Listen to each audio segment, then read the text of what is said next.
ጤና ይስጥልኝ የተከበራችሁና የተወደዳችሁ የቻናላችን ቤተሰቦች እንዴት ቆያችሁልን? ዛሬ እንግዲህ አንድ ለየት ባለ መንገድ መተናል። በተለይም ለብዙ ዘመናት ወደ 14 ዓመት ያክል በመለያየት ውስጥ የነበሩ ነገር ግን ዛሬ በአብሮነት በአንድነት የተጣመሩ ጥንዶችን ነው የምንመለከተው።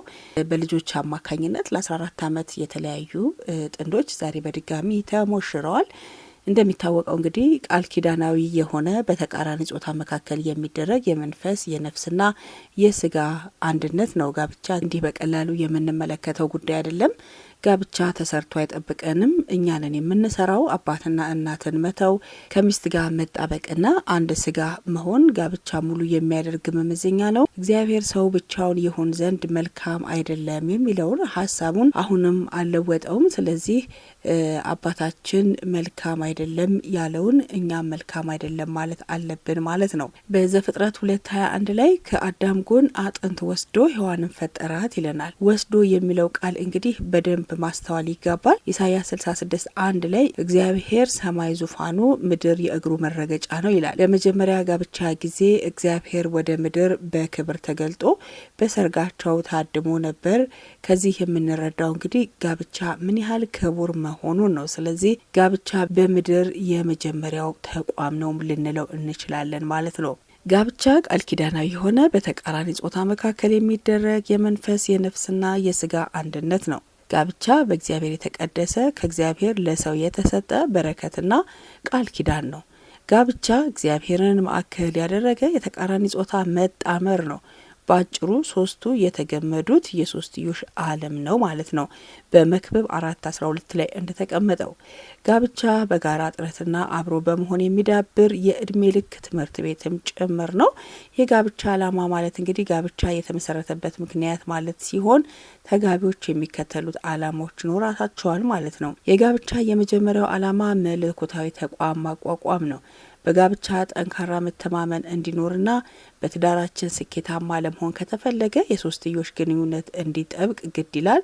ባልና ሚስት በግላቸው ከእግዚአብሔር ጋር ጤናማ ግንኙነት ሲኖራቸው እርስ በርስ እንደ ባልና ሚስት የሚኖራቸው ግንኙነት ዘላቂና አስተማማኝ ይሆናል ማለት ነው። በሶስትም የተገመደ ገመድ ፈጥኖ አይበጠስም ይላል እዚሁ መክብብ 4:12 ላይ።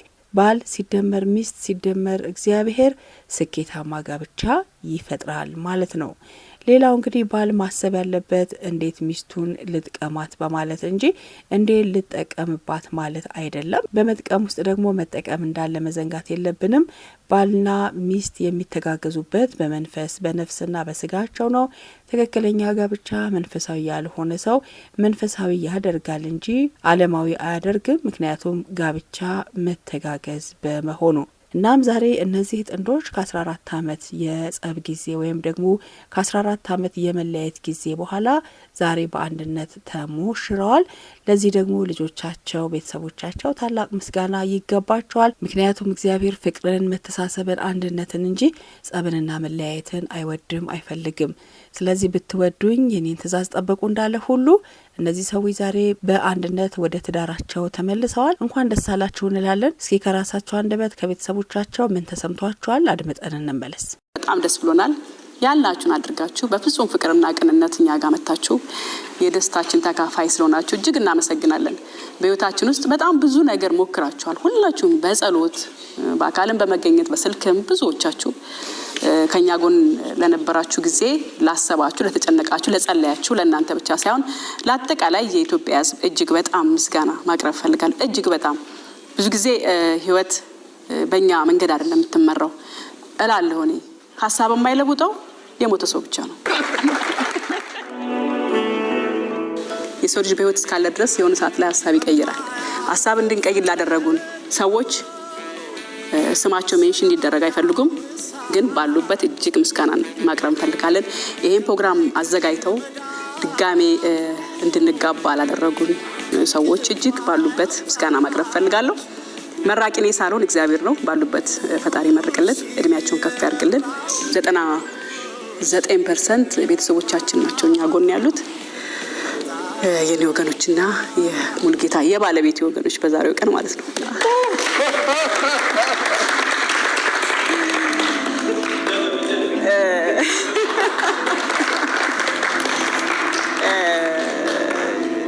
በዚህ በኩል የኔ ቤተሰቦች በዚህ በኩል የባለቤቴ ቤተሰቦች እዚህ ጋር አሉ ብዙዎቻችሁ ጓደኞቼም ቤተሰቦቼም የልጆቼ አባት አትበይ ብላችሁኛል ከዛሬ በኋላ የልጆቼ አባት አልለውም ባለቤቴ ነው ብለው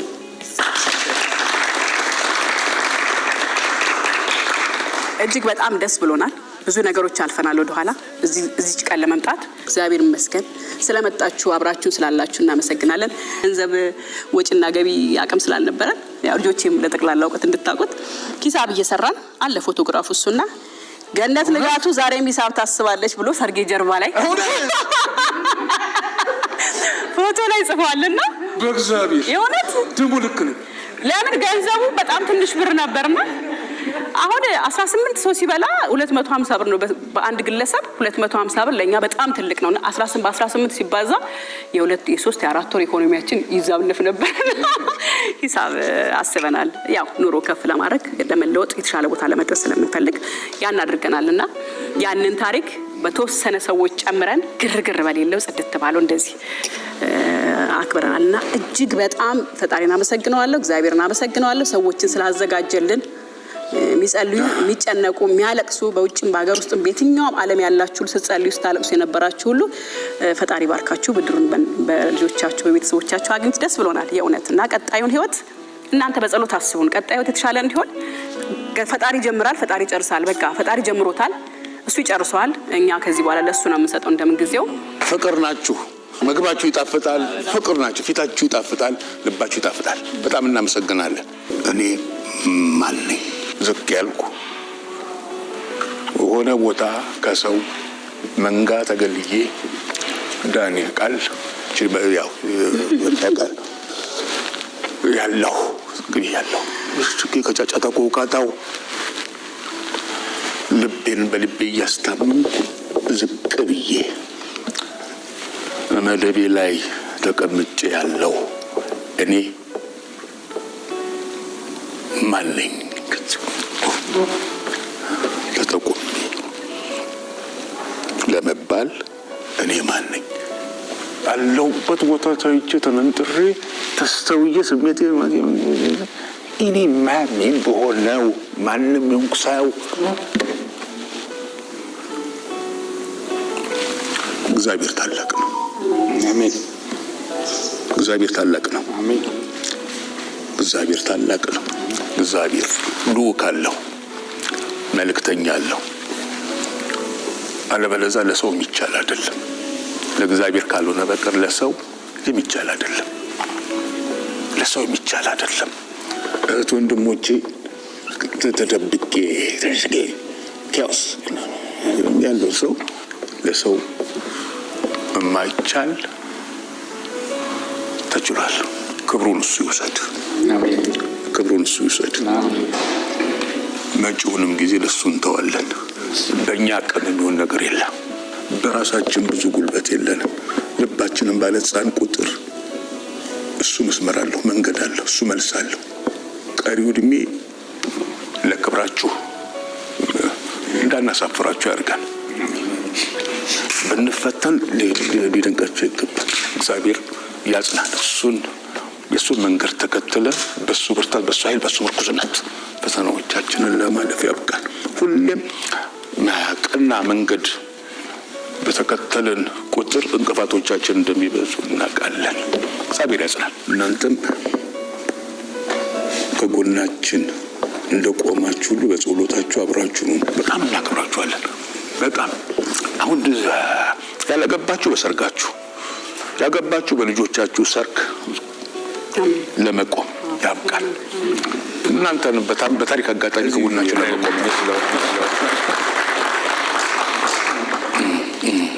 ማማዬ እንግዲህ በእኛ ህይወት ውስጥ ያው ሁሉን ነገር ታውቃለች በሁሉ ነገር ውስጥ አብራ ኖራ አድጋለችና ያለፈውን ሳይሆን አሁን ላይ ያለውን ስሜትሽን ነው ማወቅ የምፈልገው ያለፈው አልፏል ባለፈ ነገርኛ ወደ ኋላ እንመለስምና ዛሬ ላይ እንደ ታላቅ እንደ ዳኛው ምን ተሰማሽ ሁላችሁም ስለመጣችሁ በጣም አመሰግናለሁ እንደዚህ አይነት ደስ የሚል ሞመንት እግዚአብሔር እንዳለ ነው የሚያሳየው ይሄ ሞመንትና እኔ ብዙ መናገር አልፈልግም እኔ ከምናገረው ነገር በላይ እኔ ያዘጋጀሁት አንድ ስጦታ አለና እሱ ብዙ ነገር ይናገራል ብዬ አስባለሁ እና እሱን እንድሰጥ ይፈቀድልኝ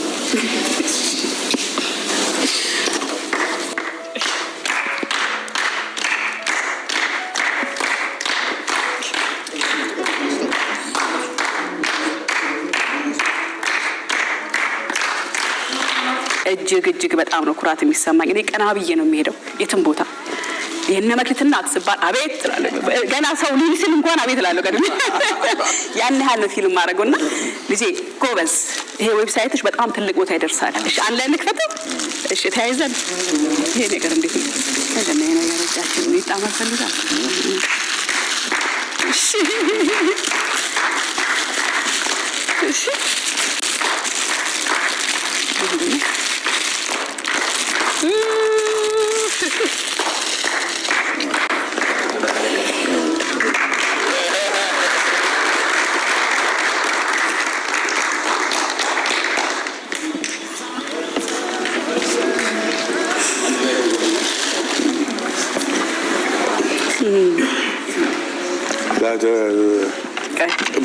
መፈወስ እንችል ከሆነ ዛሬ ፈወሳለሁ። መጽሐፍ ቅዱስ ነግቼ ፈወሳለሁ። በጣም ትልቅ ነገር ነው። እግዚአብሔር ይሰራል። ሁሉም በእግዚአብሔር ፈቃድ እንደሆነ የሚያሳይ። በጣም ተጨንቀሻል። እናመሰግናለን። በጣም እግዚአብሔር ስራ እንደሆነ የሚያሳይን ሁሉም ሰው መሰከረ። መጨረሻ ላይ በዚህ ደመደመችውና አታልቅሽ እንዴ። አሁን እነሱ በእኛ አእምሮ እስካሁን ድረስ ተስፋ አላቸው ብለን አናስብም ነበር። እንደዛ በምናስብበት ሰዓት ላይ እኔም መክሊትም ዳዊትም ፓፒም ሁላችን ዛራቸው ያልሰራበት ምክንያት በጣም አንድ ላይ ቢሆኑ ዓለምን መቀየር የሚችሉ ሰዎች ናቸው። ሁለቱንም ስለምናውቃቸው እሷ የሌላት ነገር እሱ አለ፣ ሁሉ ነገር እሱ የሌለው ነገር ደግሞ እሱ አለ። በሚገርም ሁኔታ ምናቸውም ይሄ ጉድለታቸውን እንደዚህ የሚሞሉ ሰዎች ናቸው። ሁለቱንም እኛ ዲፕሊ ስለምናውቃቸው ማለት ነው። ምንድነው እነሱ እንዲሰሩ ያላረጋቸው እንለበን። ምክንያቱም እኛ ወደፊት ትዳሩ ስናገባ ሁላችንም እንዴት ነው የተሻለ ማድረግ የምንችለው፣ የኛ ደግሞ እንዴት ነው ስኬታማ እንዲሆን ማድረግ የምንችለው፣ ከነሱ ምንድነው ብለን እናስብ። እኛ ደግሞ እንደዚህ ወደፊት ትዳራችንን ስናስበው ደግሞ ይሄ አርአያ ብለን የምናስበው ሁለቱ ታገልና ተፈራ ናቸው። ምንም አድርጎ አይደለም ተግባራቸው፣ ምንም ብለውን አይደለም ሲያወሩ፣ ምንም አይደለም። እኛ ከልጅነታችን ጀምሮ እያደግን ያየ ነው። እስከዚህ እድሜያቸው ድረስ እጅ ለእጅ ተያይዘው ሲቀመጡ አሁን ድረስ ፍቅራቸው ሳይጠፋ ብዙ ነገር ከነ ልጆቻቸው በቃ እግዚአብሔር እንዴት ልባችሁ ለእግዚአብሔር ስትከፍቱ እግዚአብሔር ወደ ህይወታችሁ እንደሚገባ ከነሱ ተመረናል። አሁንም ድረስ ያስታውቃል። እኛም ወደፊት ስናገባ እግዚአብሔር የገባበት ትዳር ነው፣ በእግዚአብሔር ነው፣ ካገባን በቤተክርስቲያን ነው ብለን ደምድመናል፣ አስበናል። ዛሬ ነገር ሲፈጠር ደግሞ እናንተም ወደፊት አሁን ተጀመረ ትዳራችሁ እንዲቀጥል እናንተ ለእግዚአብሔር ልባችሁ መክፈት አለባችሁ። እናንተ በፈቀዳችሁለት ልክ፣ እናንተ ልባችሁ በከፈታችሁለት ልክ የሚገባ አምላክ ስለሆነ እግዚአብሔር መጀመሩ ትልቅ ነገር ነው፣ ግን መጨረሻው እሱ ነው። አመሰግናለሁ። በጣም ትልቅ ነገር የተናገርከው።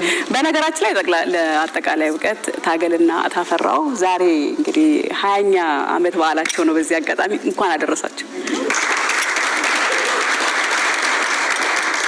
እግዚአብሔር እስከ መጨረሻው ድረስ ያቆያችሁ። ክፉ መንፈስ ክፉ ሰይጣን ከመሃላችሁ እንዳይገባ ገብቶ ያቅም አሁንም አይገባም። ለነገሩ አትፈቅዱም፣ ደስ ትላላችሁ በጣም እና ያልፈቀደ ሰው ላይ አይገባም።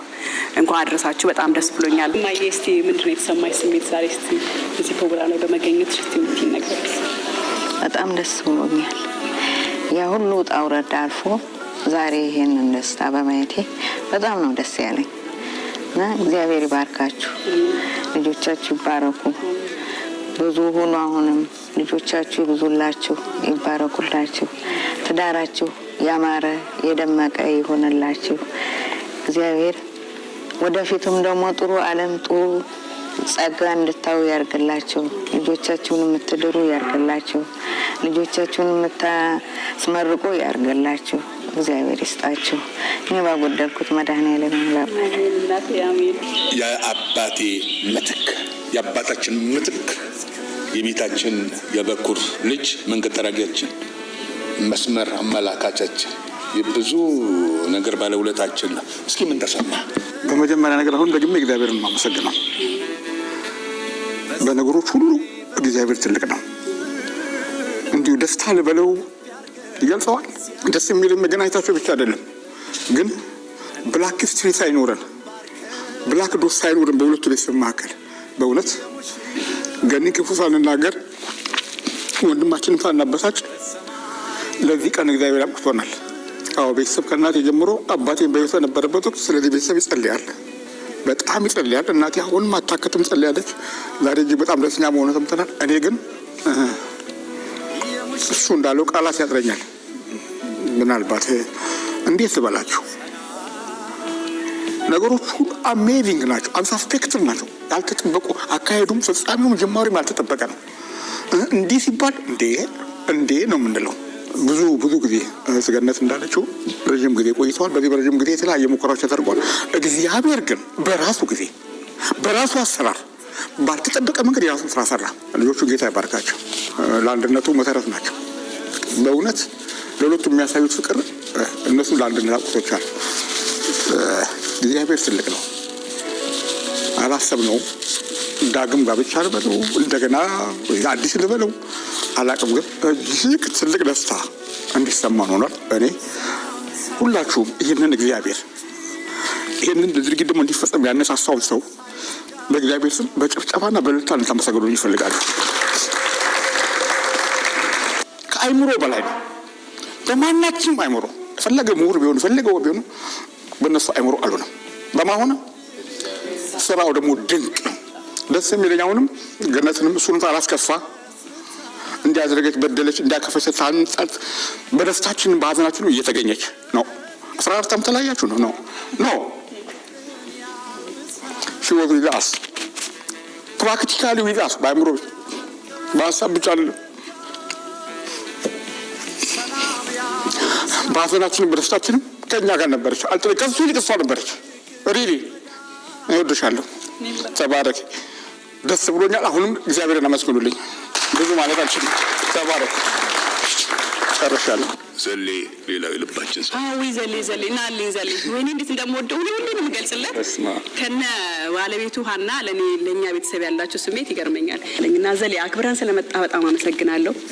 በጣም እዛች ካዛንቺስ በነበረችው ባዶ ቤታችን ውስጥ ተቀምጠን በጣም የሚገርሙ ሰዎች ድራማ የሚሰሩ ይመስለኛል። ለምን አንቺ ሰርተሽ ስትመጪ እሱ በር ይከፍታል፣ አንቺ ተቀምጠሽ ሲመጣ በር እየተከፈታችሁ ነው ወይ የምትኖሩት? የምትገርሙ ናቸው እና አንድ ቀን ታሪካችሁ ይለወጣል ይል ነበር ዘሌና ብዙ ነገር አለ። እናንተ ብዙ የምናውቃቸው በእኛ ህይወት ውስጥ ስሜትን አውቀዋለሁ፣ ልብህን አውቀዋለሁ። ከሙሉጌታ በላይ እኔ አውቃለሁ ዘሌ ለእኛ ያለህን ነገርና ስለመጣ ደስ ብሎኛል። እግዚአብሔር አክብርልኝ።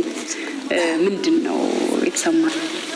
እሺ በመጀመሪያ ሁላችሁም ስለመጣችሁ አመሰግናለሁ። እንግዲህ ያው እኛ እንግዲህ ሰውን ሳይሆን ላኪውን ነው የምናመሰግነው። መጀመሪያ ላኪው እሱ ነው።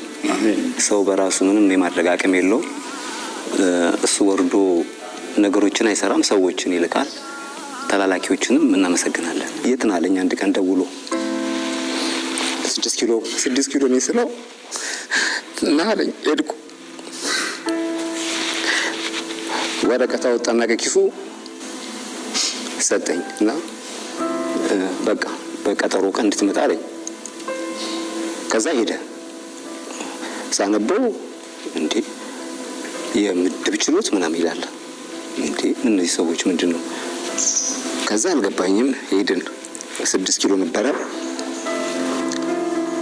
አሁን እዛ እኔ ሁለቱንም ለማውቃቸው ምስክር የጠራኝ እኔን ነው። ገነትም ቤተሰብ ነች፣ ለኔ ነች። አሁን 6 ኪሎ ስደርስ ፍርድ ቤት ገነትን አየኋት ፍርድ ቤት ውስጥ። ከዛ እግሬ ተንቀጠቀጠ። ማለት ለማ እንደምመሰክርም ምናምን ግራ ገባኝና እሱ ያየውን ነው የምትመሰክረው አለኝ። ከዛ ሰዎች ነበሩ፣ ስም መጥቀስ አያስፈልግም። አሳዘንኳቸው፣ በጣም አሳዘንኳቸውና አይ በቃ ዘላለም አንተ አትገባም፣ ውስጥ አትገባም፣ እኛ ጉዳዩን እንጨርሰዋለን፣ ቁጭ በላሉኝ። አሁንም እነሱ እንደዛ ሲከራከሩ ለካ አሁን ለብዙዎች ህልም መስል እግዚአብሔር አያውቅም። እሱ ከነሱ ጋር አብሮ ፍርድ ቤት አይዞርም። ሲጨቃጨቁ አብሯቸው አልነበረም፣ ሲካሰሱ አብሯቸው አልነበረም። ምንም አያውቅም። ያችንም ዝም ልታንጠባጥብ ቤትም አያውቅም። ምንም የሚያውቀው ነገር የለም።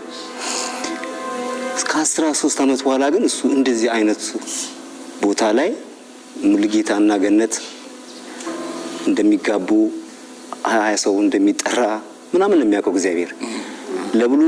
ለብዙዎቻችን ቤቶችም አሁን እኛ እግዚአብሔር ዝም ሲል የማያይ የመሰለን፣ ጸጥ ሲል የማይሰማ የመሰለን፣ ዞር ሲል የሌለ የመሰለን ሰዎች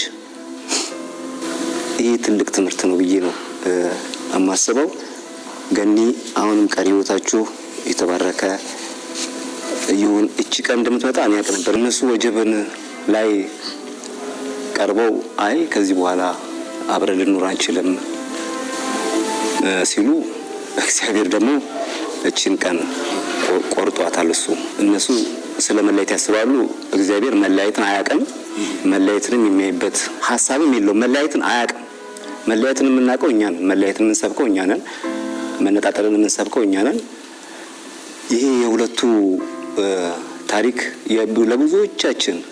ለብዙዎቻችን ትምህርት የሚሆን ነው። እኔ የምቆመው ለወንድሜ አልነበረም፣ ለገነት ነበር የምቆመው። ኖ አንቺ ወንድምሽን አትወጂም እንደውም አሉኝ። አለመውደድ ከሆነ አልወደውም ዛሬ አልኳቸው። አልወደውም በቃ እኔ አውቃለሁ። ለሱ እድገት የምትጥር ሴት ናት። ለቤታቸው የጀርባ አጥንት የምትሆን ሴት ናት። ስለዚህ በዚህ መለያየት ውስጥ ገነት ምንም ያደረገችው አስተዋጽኦ የለም። ይሄ ከምን የተነሳ ነው?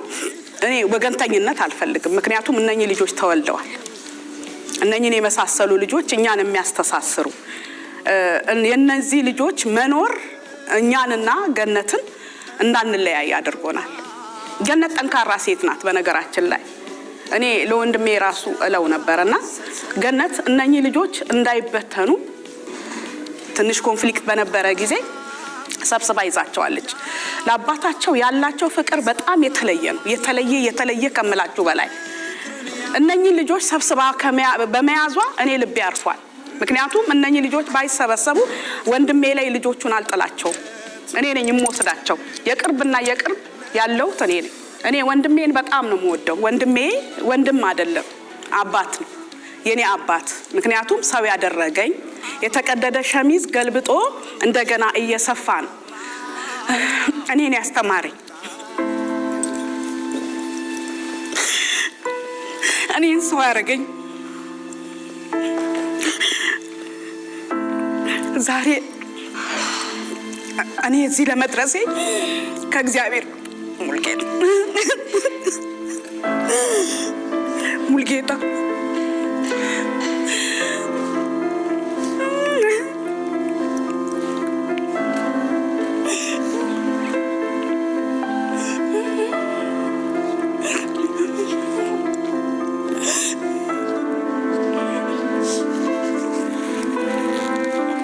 እኔ እሱም ታሪክ ዘርዝሬ ያልጨርሰው። እንዲህ አይነት ሰው ደግሞ የሚከፈለው ዋጋ አንድ እንዲሆን ሰው እንዲሆን ነው። ትልቅ ቦታ እንዲደርስ፣ በልጆቹ እንዲደሰት ነው፣ ከሚስቱ ጋር እንዲኖር ለሁሉም ነፍስ ሙልጌታ የተሰጠ ሰው። ሙልጌታ እናት ነው። ማንም ሰው መመስከር ይችላል። ሙልጌታ ለሰው በልቶ ሰው የሚጠግብ የማይመስለው ቤቱን የሚጨቁን ሰው፣ ቤቱን የሚጨቁን ኑሮውን የሚጨቁን ግን ለሰው የሚኖር ሰው፣ ለሰው የሚዘረጋ ባዶ ኪስ እስኪሆን ድረስ ኪሱን ገልብጦ ሰውን የሚጋብዝ ሰው፣ ቤቱን የሚበድል ሰው። ሴት ግን ጠንካራ ሴት ናት። ምክንያቱም በአንድ ጎኑ መልካምነት ቢኖረውም ቤቱን አቅንታ ቤቱን ጎጆውን ያቀናች ሴት ናት እና እንደ ሙልጌታ ቢሆን በቃ ለሰው የሚኖር ሰው፣ ለሰው እየኖረ ዘላለም ህይወቱን የሚጨርስ ሰው። ግን መኖር ማለት ምን ማለት እንደሆነ፣ ወደ ራስ ማየት ማለት ምን ማለት እንደሆነ ያስተማረችው አብሬያ ስለኖርኩ ነው ሁሉ የምናገረው። እግዚአብሔር ይባርክሽ። እግዚአብሔር እድሜሽን ይጨምር። ወግ ማረግ ያሳይሽ። በእውነት ከዚህ የበለጠ አንቺ ለዚህ ትዳር ደግሞ የለፋሽውን ነገር አውቃለሁ። እግዚአብሔር ይኑርልህ ወንድሜ። እኔን ትልቅ እንዳደረከኝ ልጆችን ትልቅ ቦታ ያደርስልህ። የልጆችን ፍሬ ያሳይ። እግዚአብሔር አንተንም አንገትን ቀና አድርገህ የምትሄድበትን ዘመን ያምጣ። በእውነት እግዚአብሔር ከትቢያ ላይ አይደለም ከምንም ላይ ማንሳት ይችላል። እግዚአብሔር ያንሳ፣ በከፍታ ላይ ያራምድ። ልጆቹ እግዚአብሔር ይባርካችሁ። ተባርካችሁ ለበረከቱ። መልኩና መጠኑ ይለያይ እንጂ በሁሉም ትዳር ውስጥ ግጭት ይኖራል። በትዳራቸው እስከ መጨረሻው የሚዘልቁና የማይዘልቁ ልዩነታቸው ቅራኔ በአግባቡ የመፍታትና ያለመፍታት ጉዳይ ብቻ ነው። የአገልግሎት ስኬት የትዳር ህይወት ስኬት ውጤትም ነው። አባት በልጆቹ ለመወደድ ከፈለገ ሚስቱን ወይም ደግሞ ባለቤቱን ማፍቀር አለበት። በልጆቹ ፊት ስለ እናታቸው መልካምነትም መመስከር መናገር አለበት። የጋብቻ ህይወት መሮች ከሚባሉ ጥቂቶቹን እንኳን ብንመለከት አንደኛው ይቅርታ ነው። ጥሩ የትዳር ጓደኛ የሚሰራ እንጂ የሚፈጠር አለመሆኑ ማወቅ ለትዳር ህይወት ቁልፍ ነው። የሚሰራው ደግሞ በይቅርታና በይቅርታ ብቻ ነው። ሁለተኛው መቻቻል ነው። ሶስተኛው ግልጸኝነት ነው። ከዚህ ባሻገር ደግሞ መከባበርና መደማመጥ ዋናው ነው። ህብረትም ከዚሁ መካከል የሚጠቀስ ነው። ስለዚህ የፍቅር ቃላት መለዋወጥ ለጋብቻ ህይወት ወሳኝ ነው። ከፍቅር ቃላት መካከል ለሚስት ቢሆን ወድሻለሁ፣ አፈቅርሻለሁ፣ አከብርሻለሁ የሚለው ነገር በጣም ወሳኝ እንደሆነ ነው የሚነገረው። ከዚህ ባሻገር በጋብቻ ውስጥ እውነተኛ የሆነ ፍቅርና መደጋገፍ አለ። መተጋገዝ እርስ በርስ አቅምን ለማጎልበትና ለመንፈሳ ህይወት እድገት በጣም አስፈላጊ ነው። ሀዘናችንን ለሌላ ስናካፍለው በግማሽ ይቀንስልናል፣ ደስታችንን ስናካፍል ደግሞ በእጥፍ ይጨምርልናል ይላሉ ነጮቹ። እንግዲህ ባልና ሚስት አንዱ የሌላውን ተፈጥሯዊና መንፈሳዊ እንደዚሁም ሙያዊ አቅም ለማሳደግና ለመጥቀም እንዲችሉ የጋብቻ ጥምረት ከፍተኛ እርዳታ ወይም እገዛ ይኖረዋል። በጋብቻ ህይወት ውስጥ አንዱ ሌላውን ያበረታታል፣ ይደግፋል፣ እርስ በርስ ይጸልያሉ፣ ይተናነጻሉ፣ ይመካከራሉ፣ ይመሰጋገናሉ፣ የአድናቆት ቃል ይለዋወጣሉ። በዚህ መሀል እንግዲህ የሚፈልቀው ብልጭታ ትልቅ የሆነ ለውጥ የሚያመጣ ይሆናል ማለት ነው። ሌላውና ዋነኛው አምልኮ ነው። እንግዲህ እግዚአብሔር የሚመለከው በመንፈስና በእውነት ነው። በጋብቻ ውስጥ ደግሞ በእውነት እግዚአብሔርን የምናመልክበት መንገድ ነው ይላል ዕብራውያን 13:4 ላይ እንደተቀመጠው ማለት ነው። ስለዚህ ጋብቻ አምልኮ ነው ማለት ነው። ይህንን ሁሉ እያደረግን እየተጋገዝን እግዚአብሔር ትዳራችንን እንዲባርክልን መጸለይ መትጋትም ያስፈልጋል። እንግዲህ ነገነትም ብዙ ወዳጆቿ ብዙ አድናቂዎቿ ደስታቸውንም እየገለጹ ነው። በዚህ ቻናላችን እኛ በድጋሚ በተለይ ለልጆች እንኳን ደስ አላችሁ፣ እንኳን ለዚህ አበቃላችሁ ብለናል። መልካም ጊዜ፣ ቀሩ ዘመናችሁ ሁሉ የምትደሰቱበት፣ በጋራ የምትታነጹበት፣ ከዚህ የበለጠ የምትሰሩበትና ስኬታማ የምትሆኑበት ዘመን እንዲሰጣችሁ ተመኝተናል። መልካም ጊዜ በያላችሁበት።